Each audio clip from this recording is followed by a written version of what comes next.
নমস্কার বন্ধুরা, 2023 গত হয়ে 2024-এ পা দিলাম। আপনারাও দিলেন, আমিও দিলাম। যেন এই শুভ বছরের দিনগুলো ভালোভাবে কাটুক এই প্রার্থনা করে আজ আমি এক ডালের রেসিপি নিয়ে এলাম।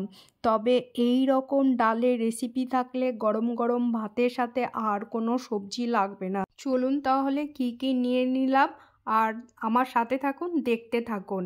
এখানে আমি কড়াই বসিয়ে নিলাম, 2 চামচ পরিমাণ তেল নিয়ে নিলাম, তেজপাতা জিরে ফোড়ন দিয়ে নিলাম, হলুদ দিয়ে নিলাম, পেঁয়াজ একটা গোটা পেঁয়াজ দিয়ে আমি নাড়াচাড়া করে 1 মিনিট ভেজে নিলাম কালারটা আসা পর্যন্ত। এবার এখানে একটা আলু, একটা গোটা মূলো, একটা গাজর পুরো খোসা ছাড়িয়ে ভালোভাবে কেটে নিয়ে ধুয়ে নিয়েছি।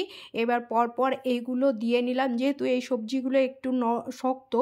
আর তারপরে ফুলকপি দিয়ে নাড়াচাড়া করে নিলাম তেলের সাথে, জাস্ট নাড়াচাড়া, খুব যে ভেজে নেব তা নয়।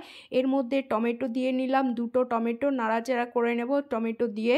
তারপরে হচ্ছে এর মধ্যে শিম দিয়ে নিলাম, শিমটা একটু নরম সেই জন্য লাস্টে দিয়ে নিলাম। আবারও শিম দিয়ে নাড়াচাড়া করে নিলাম। এটার সবজি দিয়ে ডাল রান্না করছি। এখানে দিয়ে নিলাম আদা রসুন পেস্ট, এটাও দিয়ে ভালোভাবে নাড়াচাড়া করে নেব।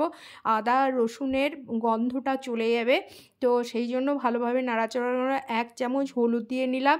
এখানে চাট মশলা দিয়ে নিলাম 1 চামচ, আবারও নাড়াচাড়া করে নিলাম। এবার গন্ধটা খুব সুন্দর হয় এই সবজি থাকলে ভাতের সাথে আর কোনো সবজির দরকার হবে না, এই সবজি দিয়েই ভাত চলে যাবে। এখানে 1 চামচ চিনি আর লঙ্কার গুঁড়ো দিয়ে নিলাম, পরিমাণ মতো 2 চামচ লবণ দিয়ে নিলাম, আবারও নাড়াচাড়া করে নিলাম। লবণ দেওয়ার পর টমেটোর কালারটা চলে আসছে, গলে যাচ্ছে। এবার সবজির কালারটাও দারুণ দুর্দান্ত হচ্ছে। এবার যে মুসুরির ডালটা দেখিয়েছিলাম আমি ভিজিয়ে, ওই ডালটা দিয়ে নিলাম, এই সবজির সাথে ভেজে নিলাম, নাড়াচাড়া করে নিলাম। আর টমেটোটা যেহেতু গাজর আর টমেটো দেওয়া আছে, কালারটা কত সুন্দর চলে এসছে, টমেটো গলে গেছে লবণ দেওয়ার পরে। এবারও নাড়াচাড়া করে একটু 1 মিনিট মতন নাড়াচাড়া করে নিলাম। এবার এই ফ্লেভারটা এতই টেস্টি হয়, গোটা রসুন আমি একটা গোটা খোসা ছাড়িয়ে কোয়াগুলো দিয়ে নিলাম, এই ভেজে নিইনি আমি তেলের সাথে, কাঁচাই দিয়ে দিলাম। এবার পরিমাণ মতো 1 বাটি জল দিয়ে নিলাম। এবার জল দেওয়ার পরে নাড়াচাড়া করে নেব। নাড়াচাড়া করে আমি টমেটোগুলো গলে গেছে আর গাজরের কালারটা কত সুন্দর এসছে। এইরকম সবজিটা হেভি টেস্টি, এইরকমভাবে ডালটা রান্না করলে।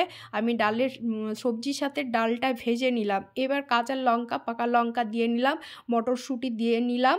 এবার আমি এটার মধ্যে ঢাকা চাপা দেব, 2 মিনিট থেকে 3 মিনিট ঢাকা চাপা দেব।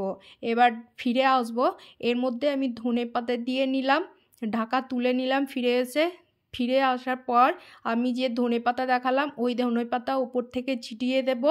আর এতে ধনেপাতার ফ্লেভারটার জন্য আমি অন্য কোনো মশলা দিইনি, যেহেতু ধনেপাতার ফ্লেভারটা চলে যাবে, সেই জন্য এতে আপনারা ধনেপাতা না দিলে এখানে গরম মশলা ঘি দিয়েও নামিয়ে নিতে পারবেন, সেই জন্য আমি গরম মশলা দিলাম না। এবার নামিয়ে নিচ্ছি।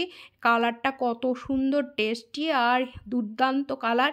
এইরকম রেসিপি থাকলে ভাতের সাথে আর কোনো সবজি লাগবে না। কেমন লাগলো ভিডিওটা? লাইক সাবস্ক্রাইব করতে ভুলবেন না। এখানে রাখলাম, ধন্যবাদ।